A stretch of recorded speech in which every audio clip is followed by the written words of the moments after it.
வணக்கம் நண்பர்களே. Nothing is free. இன்னைக்கு அந்த டாபிக் தான் நம்ம பார்க்குறோம். இந்த சைக்காலஜி ஆஃப் மணி புக்கில் அவர் என்ன சொல்கிறாருன்னா, எந்த விஷயமே ஃப்ரீ கிடையாது, அதுக்கு ஏதாச்சும் ஒரு ப்ரைஸ் இருக்கும்.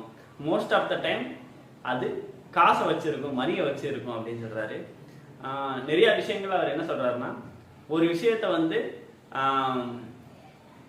சொல்கிறது ஈஸி, பட் அந்த விஷயத்தை செய்கிறது ரொம்ப கஷ்டம். ஏன்னா அந்த செய்யல தான் அது என்னென்ன சேலஞ்சஸ் இருக்கு அப்படிங்கிறது தெரிய வரும். ஆனால் சும்மா சொல்லுவோம் இந்த வேலையில ஈஸி அப்படின்னு சொல்லுவோம், பட் அந்த செஞ்சு பார்த்தா தான் அதுல என்ன டிஃபிகல்ட்டிஸ் இருக்கு எல்லாமே தெரியும். அதுதான் நம்ம பே பண்ற ப்ரைஸ் அந்த ஒர்க்குக்கு அப்படிங்கிறாரு.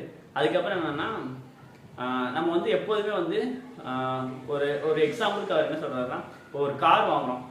அந்த காரே புது கார் வாங்குறதுக்கு ஒரு ரேட்டு, யூஸ்டு கார் வாங்குறதுக்கு ஒரு ரேட்டு, திருடிட்டு வந்த கார் வாங்குறதுக்கு ஒரு ரேட்டு. பட் இந்த மூணுலையுமே ஒவ்வொன்றுலையும் அதோட ஓன் ரிஸ்க் இருக்கும். அதை நம்ம அதை பெனால்ட்டியாக நம்ம பே பண்ணுற மாதிரி இருக்கும் அப்படிங்கிறாரு. இப்போ என்னன்னா, எக்ஸாம்பிளுக்கு இப்போ திருடின கார்னா நம்ம அது எப்போதுமே பிரச்சனை தான், கேஸ் இது மாதிரி மாட்டுவோம். யூஸ்டு கார்னா அதில் ஏதாச்சும் பிரச்சனை வரும், அதில் நம்ம ஃபைனாக பே பண்ணுவோம். நல்ல ஃபர்ஸ்ட் டைம் கார்னா அதில் நம்மளுக்கு நிறைய பெனிஃபிட் இருக்கும். ஸோ இது மாதிரி பட் நம்ம அதுக்கு முதல்ல அந்த அமௌண்ட்டை பே பண்ணிடுவோம்.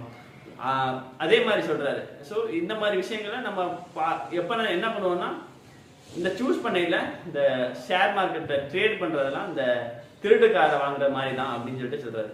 ஸோ இன்வெஸ்டிங் பண்ணுறது தான் புது காரை வாங்குற மாதிரி அப்படின்னு சொல்லிட்டு சொல்கிறாரு.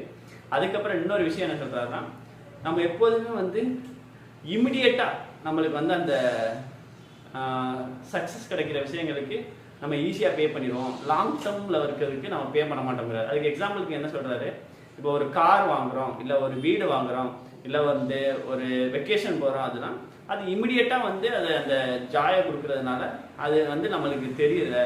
பட் இந்த இன்வெஸ்ட்மெண்ட்டுங்கிறது லாங் டேர்மில் தான் நம்மளுக்கு தெரியும். ஸோ அந்த வரைக்கும் பொறுமை இல்லாமல் தான் நம்ம அந்த ப்ரைஸை பே பண்ணுறோம் அப்படிங்கிறாரு. ஸோ அது மாதிரி தான் மார்க்கெட்லேயும் இந்த ஃப்ளக்சுவேஷன் இருக்கும். நீங்கள் ஒரு வாட்டி இன்வெஸ்ட் பண்ணிட்டீங்கன்னா அது மேலே கீழே போய் வரும். பட் ஃபைனலாக உங்களுக்கு அந்த பேஷன்ஸ் இருந்துச்சுன்னா கடைசியாக நீங்கள் அந்த ப்ராஃபிட் அடைய முடியும் அப்படின்னு சொல்லிட்டு எல்லா பெரிய கம்பெனிகளும் அதை தான் பண்ணுவாங்க. ஸோ நீங்கள் ஃபஸ்ட்டு இன்வெஸ்ட் பண்ணையில் சரியான கம்பெனின்னு பார்த்து இன்வெஸ்ட் பண்ணிட்டீங்கன்னா நீங்கள் அந்த ஃப்ளக்சுவேஷனை பார்த்து பயப்பட தேவையில்லை அப்படின்னு சொல்லிட்டு அவர் சொல்கிறாரு. ஸோ இந்த விஷயங்களை எல்லாம் சொல்கிறாரு. ஸோ எல்லா விஷயங்களுக்கும் நம்ம பே பண்ண வேண்டிய இருக்கும்.